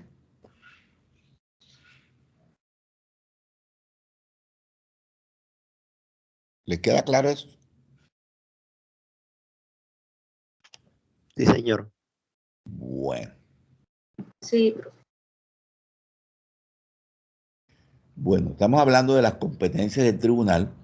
Dijimos que la competencia, de la definición de competencia de los jueces del mismo circuito. Siempre que se presente una impugnación de competencia en el circuito, en cualquiera de los circuitos del departamento, ¿sí? Entonces eso va, esa impugnación de competencia va siempre al superior jerárquico. Si la impugnación de competencia es entre municipales, va al circuito, pero si es entre circuitos, siempre va a ir al tribunal. ¿Ya? ¿Por qué? Porque el superior jerárquico de todos los circuitos es el tribunal. A ver, ustedes me están oyendo hablar de... ¿Qué es eso? Sucede que en la audiencia preparatoria, cuando se instala la audiencia, el juez le pregunta a las partes que estén presentes allí. Las partes que están presentes y que son obligatorias en toda audiencia son el juez no es parte, pero tiene que estar el juez, el fiscal y la defensa. Si no está el Ministerio Público, o si está, es igual. La parte civil puede estar o no estar. No hay problema si está. Si no está, la audiencia es válida. ¿Sí? No tiene ningún problema. Lo importante es que esté el juez, el fiscal y la defensa. ¿Ya? El procesado no tiene por qué estar. Si quiere estar, está. Si no quiere, no está. ¿Ya? Entonces, en esa audiencia, la audiencia de acusación, el juez lo primero que le dice a las partes que están presentes que si tienen nulidades que solicitar, incompetencias que plantear, o tienen recusaciones o impedimentos que plantear también. Entonces, ¿qué sería incompetencia? Por ejemplo, estamos ante el juez del circuito la defensa puede decir, señor juez, considero que usted no es competente para fallar este proceso, porque este proceso es el delito tal, cometido en tales circunstancias o en tal cuantía, y esto es de competencia del juez del circuito especializado. ¿Ya? Entonces, ¿qué hace el juez? El juez puede aceptar o no aceptar. Si no acepta, entonces va al superior y el superior decide, en este caso el tribunal, a cuál de los jueces le debe corresponder el fallo de ese proceso. ¿Ya? Eso es lo que se llama impugnar la competencia. Y eso se hace en esa audiencia, en la audiencia de acusación. ¿Por qué? Porque cuando el proceso llega a la preparatoria y cuando llega al juicio oral, ya debe estar definido quién es el juez competente. Y ya debe estar definido si hay nulidades que se produjeron en la etapa de investigación o en la acusación, etc. Entonces deben resolverse ahí. Si hay impedimentos, el juez tiene que declararse impedido, y si hay recusaciones, ¿sí?, hay que plantearlas para que la resuelva el funcionario competente. ¿Eso les queda claro? ¿Mm? Sí, profe. Y por último, también conoce el tribunal de las apelaciones de las decisiones que dicte el juez de ejecución de penas y medidas de seguridad. Entonces, del recurso de apelación interpuesto contra las decisiones del juez de ejecución de penas cuando se trate de condenados por delitos de competencia de los jueces penales del circuito especializado, ¿sí?, y de los jueces del circuito. Ahora, esa era la competencia de los jueces especializados en relación con los jueces especializados. Ahora vamos a ver la competencia en relación con los jueces del circuito. Entonces, en relación con los jueces del circuito, de los recursos de apelación contra los autos y sentencias en primera instancia proferidos por los jueces del circuito y de las sentencias proferidas por los municipales del mismo distrito. ¿Sí? ¿Bien? O sea, cuando el juez del circuito esté conociendo de un juicio, ¿sí?, por ejemplo, puede ser a ver, cuando yo digo un juicio no me refiero al juicio en sí, sino a la etapa de juzgamiento. Acuérdense que la etapa de juzgamiento empieza con el escrito de acusación. Después del escrito de acusación viene la audiencia de acusación. Después de la audiencia de acusación viene la audiencia preparatoria. Después de la audiencia preparatoria viene la audiencia del juicio oral. Entonces, en esas audiencias preparatorias puede presentarse, repito, que el juez dicte un auto inadmitiendo o rechazando una prueba y la apelen, la parte que a la afecta apele a la sesión, esa apelación va ante el tribunal.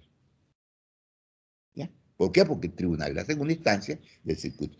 Y cuando el juez del circuito dicte la sentencia de primera instancia, ¿dónde va la apelación? Al tribunal.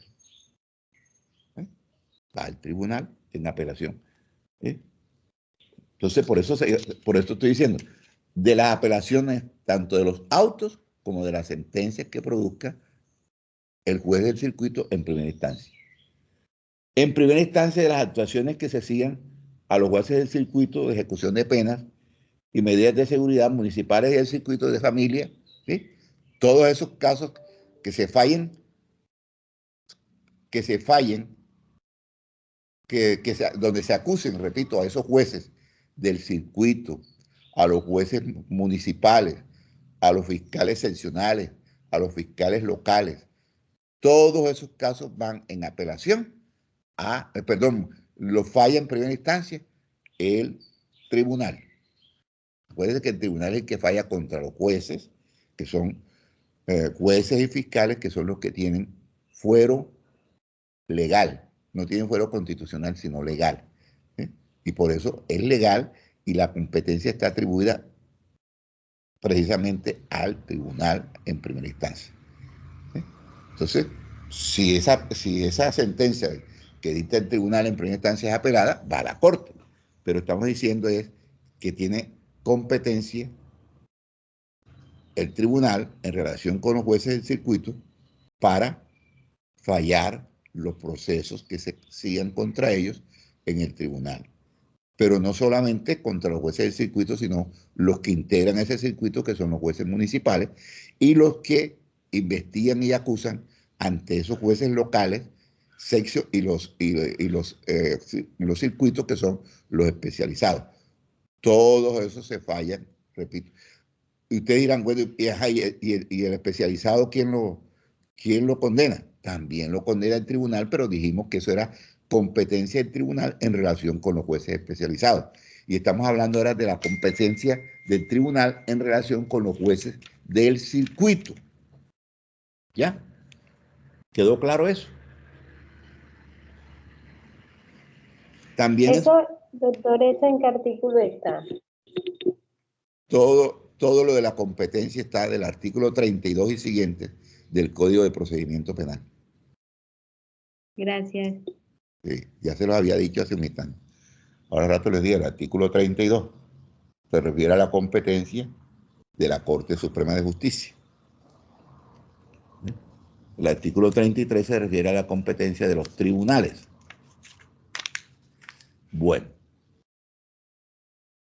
Entonces, los jueces del circuito también conocen de la acción de revisión, ¿sí?, por sentencias dictadas por los jueces especializados, por los jueces del circuito, pero también por los jueces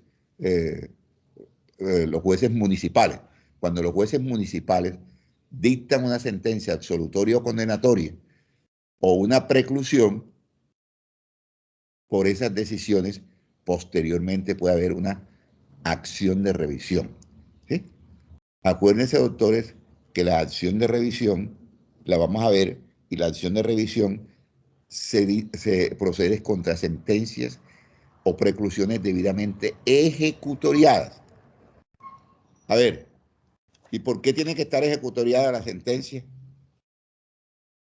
A ver, cualquiera que me diga, ¿por qué tiene que ser contra sentencias ejecutoriadas?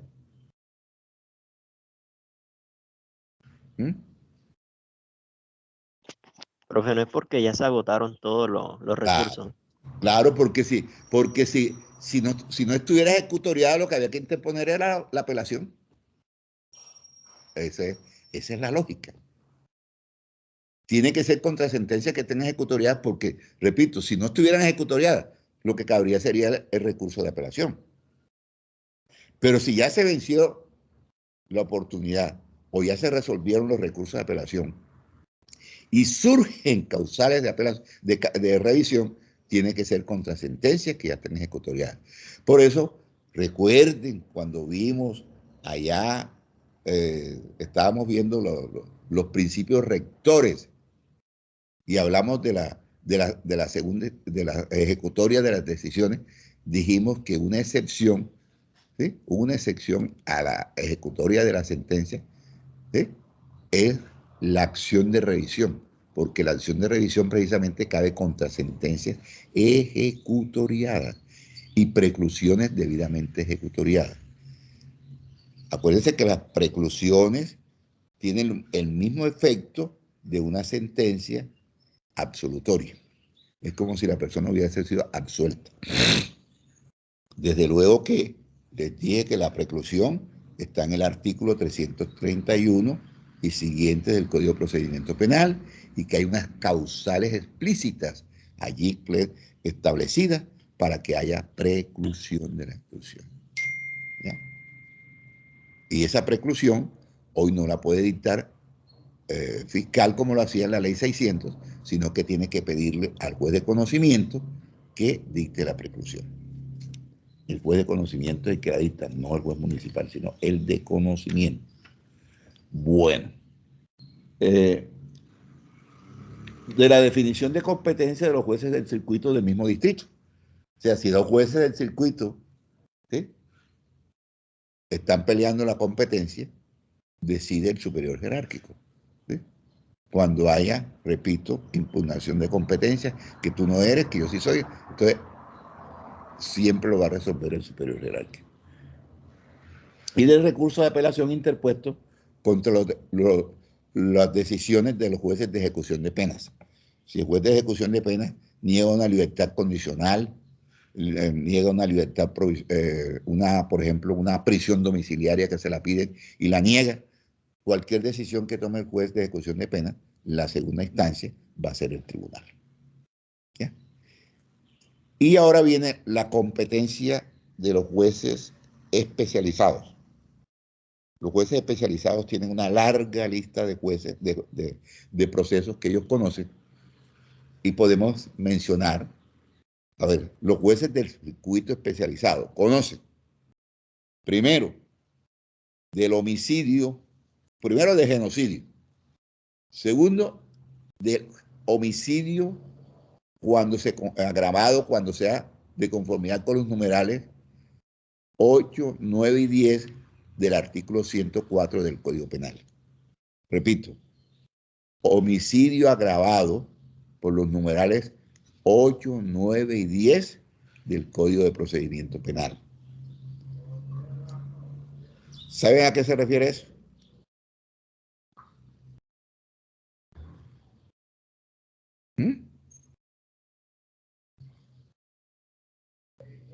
¿Sí saben? A ver, doctor Hernández, lea el artículo 104 del Código Penal, numerales 8, 9 y 10. El artículo 104 del Código Penal es el homicidio agravado, pero cuando se agrava de conformidad con los numerales 8, 9 y 10, es de competencia del juez especializado. Doctor Hernández, 104, numerales 8, 9 y 10. La pena será artículo 104, circunstancias de agravación. La pena será de 480 a 600 meses de prisión si la conducta descrita en el artículo anterior se cometiere. Pero apenas vas a leer 8, 9 y 10. Octavo, con fines terroristas o en desarrollo de actividades terroristas. Noveno, en persona internacionalmente protegida diferente a las contempladas en el título 2 de este libro y agentes diplomáticos de conformidad con los tratados y convenios internacionales ratificados por Colombia.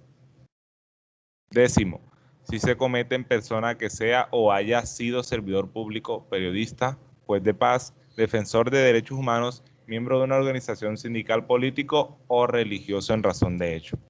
Pero este último se trata de servidores públicos que sean víctimas de homicidio, pero cuando el homicidio lo cometan en razón de lo que ellos representaron, de lo que ellos son. No, por ejemplo, a ver, yo puedo ser una persona presidente de un sindicato. Está protegido. O sea, si lo llega a matar por ser sindicalista, por las conquistas que hizo, por las manifestaciones, ¿no? Sería de competencia del especializado. Pero si lo matan porque en un garito, en una cosa de apuesta, no pagó una apuesta y le dan un tiro, eso nada tiene que ver con el cargo que él representa. ¿Ya?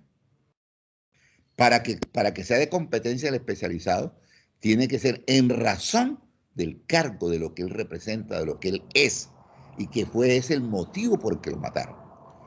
¿Sí?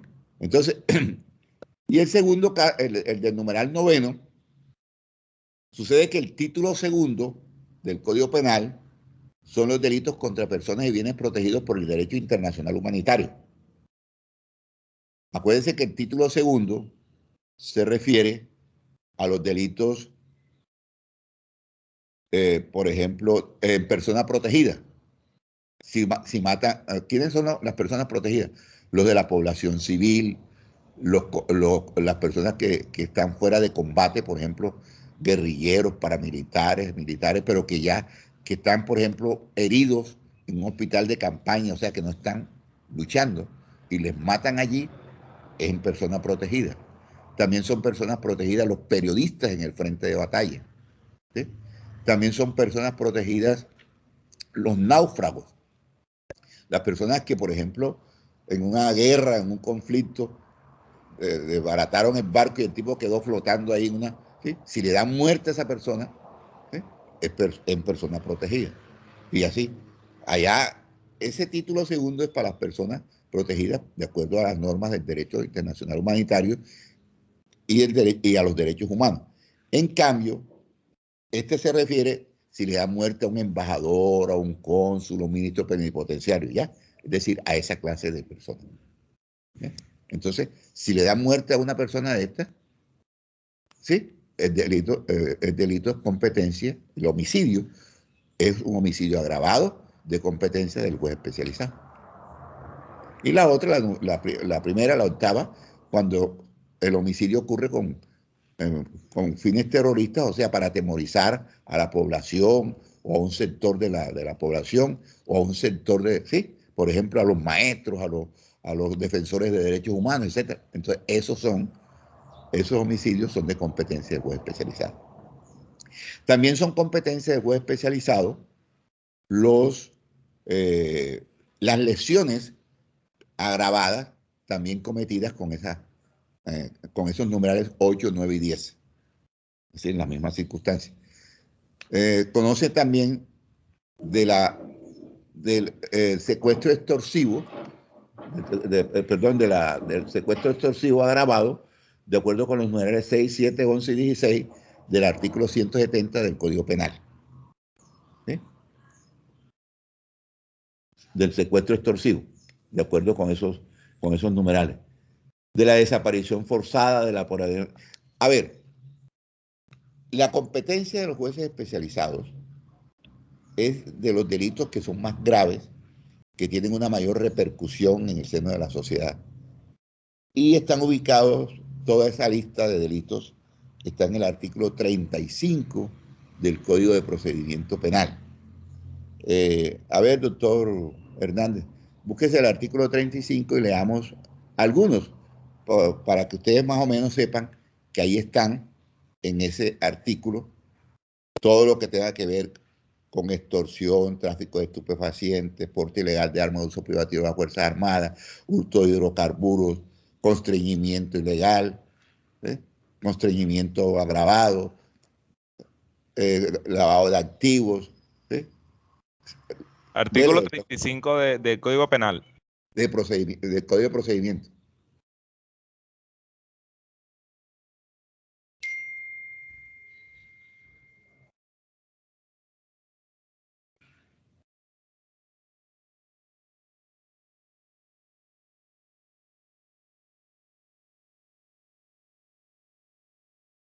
El artículo 35 habla de los jueces penales de circuito especializados.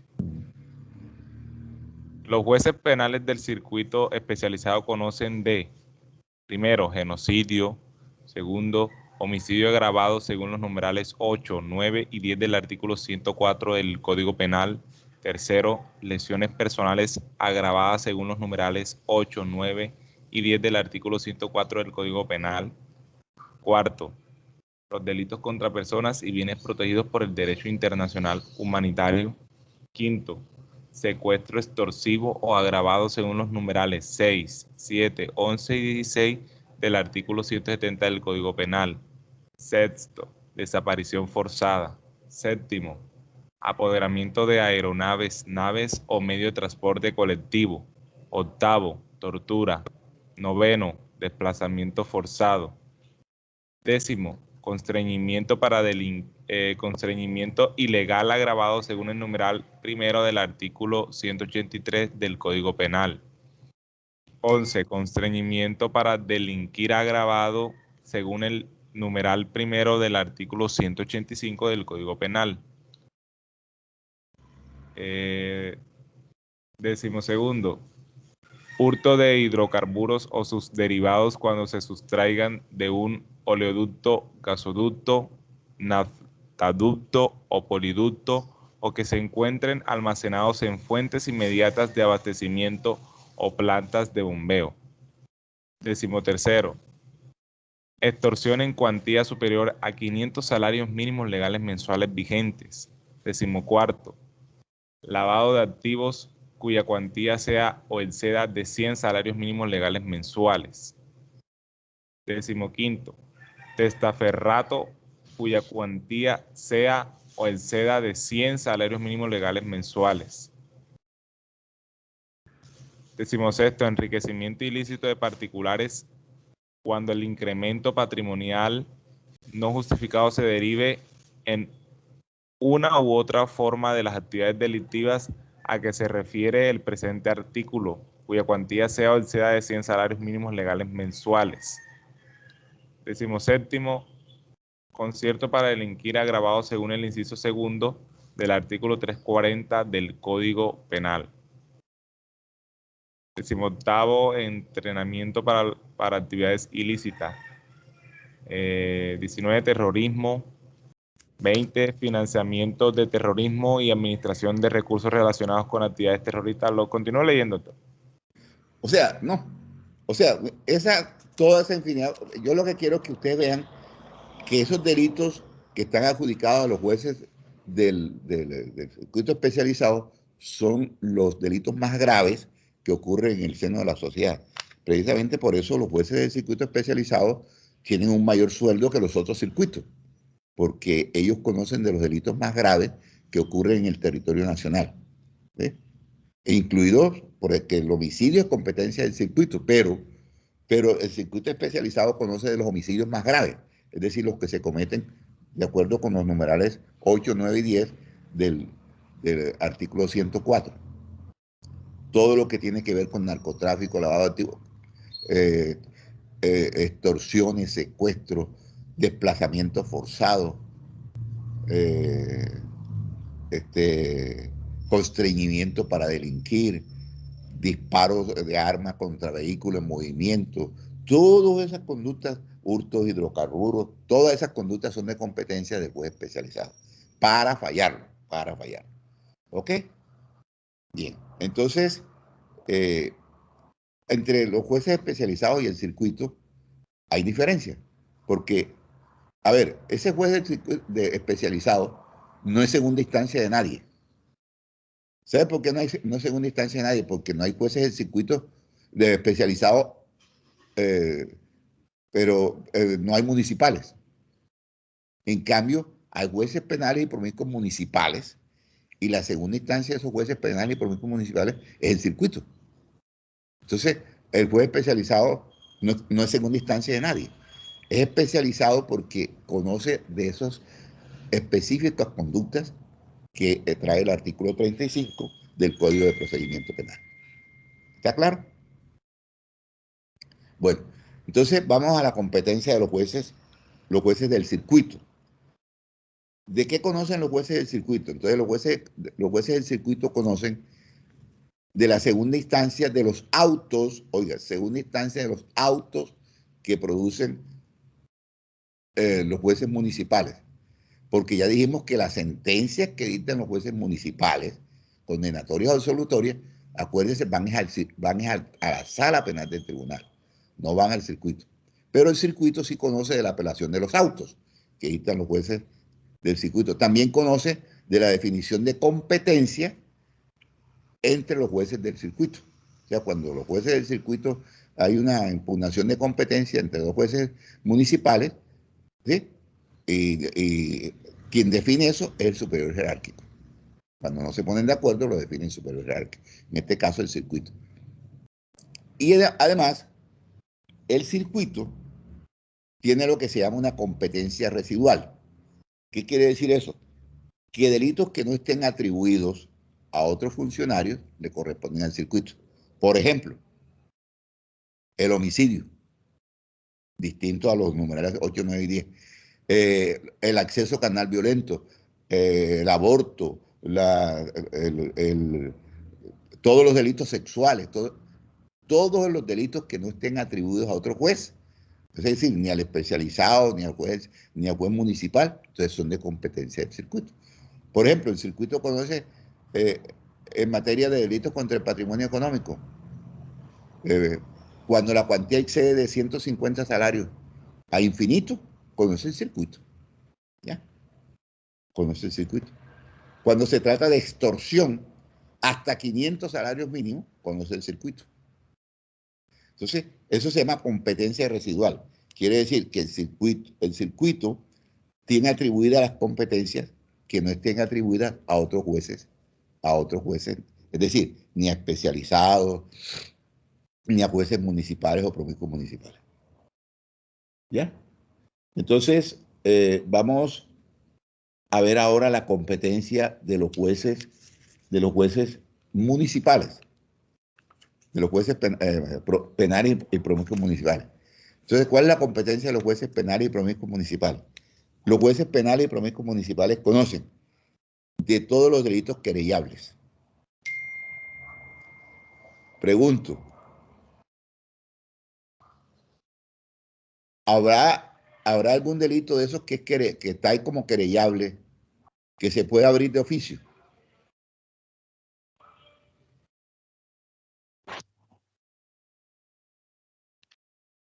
A ver, dígame, doctor Escobar. No, profe. O sea, de oficio no, simplemente Sí, tiene que interponer la no, denuncia por la sí, pero respectiva. sí, acuérdese que el artículo 74 tiene una excepción, y es que cuando son víctimas o menores de edad, ¿se acuerdan que se lo expliqué cuando vimos eso? Ah, sí, claro. ¿Se Sí, acuerdan señor. cuando Sí. estamos hablando de la querella? Le expliqué que esa era una excepción, cuando los menores son víctimas. Inclusive en el examen creo que salió una pregunta relacionada con eso. Cuando son víctimas los menores, ¿sí?, se abre de oficio. ¿Sí? Entonces, repito, el juez municipal conoce de los delitos querellables, de todos. Conoce de los delitos contra el patrimonio económico cuando la cuantía no exceda de 150 salarios mínimos legales mensuales vigentes. Conoce de todas las lesiones personales. No importa las secuelas que queden, no importa la gravedad, mientras la persona esté viva y haya sido lesiones y no tentativa de homicidio, porque si es tentativa es otra cosa. Entonces, es competencia del circuito. Pero si es lesiones personales, aunque sean con ácido, es del municipal. ¿Ya? Competencia del juez municipal. Los jueces municipales también conocen de los delitos del título séptimo bis. ¿Sabe a qué se refiere eso? Esos son los delitos que protegen los datos y la información. ¿Eh?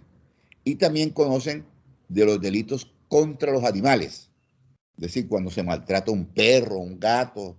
¿Sí? Ustedes saben que hoy hay un capítulo de protección a los animales, que hay unos tipos penales para quien lesione, quien mate, quien lesione esos animales.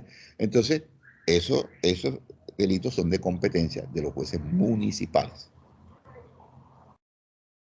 ¿Les quedó claro eso? Sí, señor. Sí, señor. Y por último, vamos a hablar de la competencia de los jueces de ejecución de penas y medidas de seguridad.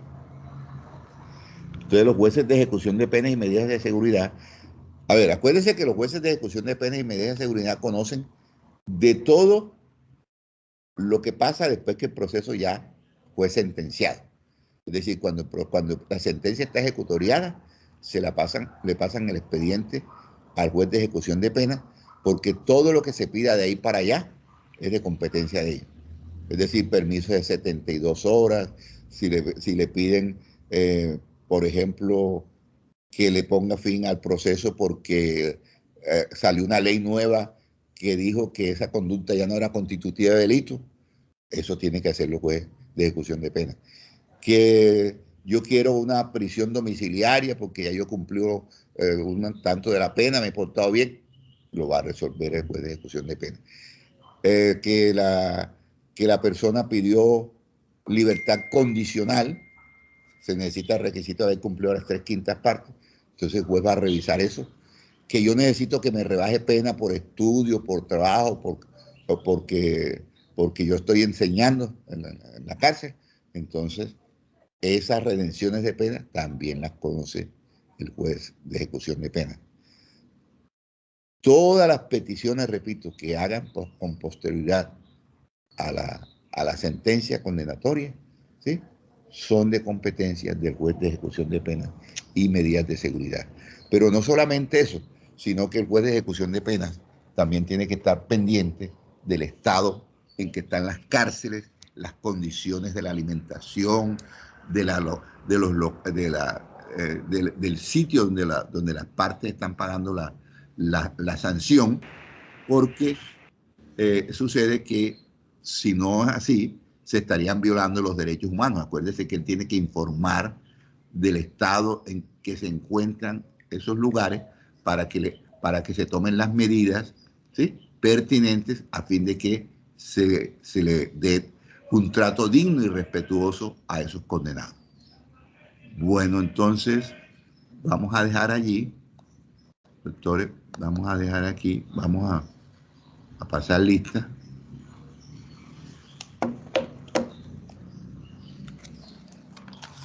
Adrián. Presente, doctor. Hoy es 14, ¿no? Sí.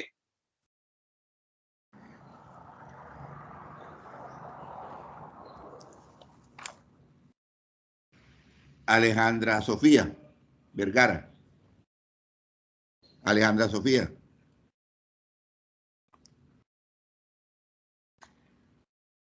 Amada Melisa. Profe, no me escucha. ¿Quién? Alejandra. No le escuchaba, pero ahora sí. Buenos días, amada Melisa. Bueno. Ana Esther Benítez. Ana Esther Benítez. Presente. Anderson Javier González Mendoza. Presente, Anderson, doctor. Andrea Carolina Cuesta Jiménez. Presente, doctor. Andrea Sofía Martínez Padilla. Presente, profesor. Andrés Rosario Polo. Presente, profesor. Ángela María Cordero Cardona. Presente, profesor. Angie Carolina Ramos Gil. Presente, profe. Angie Michelle Flores Sánchez. Presente, profe. Carmen María Portillo Ávila. Portillo Ávila. Profe, me escuchó Angie Flores. ¿Quién? Angie Michelle Flores. Sí, ya. Michelle, sí. Carmen María Portillo, no está. Carolina García Argel. Carolina García Argel. Presente, profesor. Carolina García. César Augusto Suárez. Presente, doctor. Daniela Cohen Reinel. Presente, profesor. Dana Marcela Gulfo. Presente. Dionis Paola González Redondo. Dionis. Doctor, qué pena, a mí no me llamó. Daniela ¿Quién? Sofía Rodríguez. No sé, sí la llamé. Bueno, Daniela. No, llamó fue a Daniela Cohen, pero no Daniela Rodríguez. Daniela Sofía Rodríguez Hoyos. Sí, señor, presente. Entonces, Edinson Hernández Mercado. Presente, doctor. Elias Miguel Guerra Lagares. Presente. Elizabeth Tirado. Dios. Presente, profesor.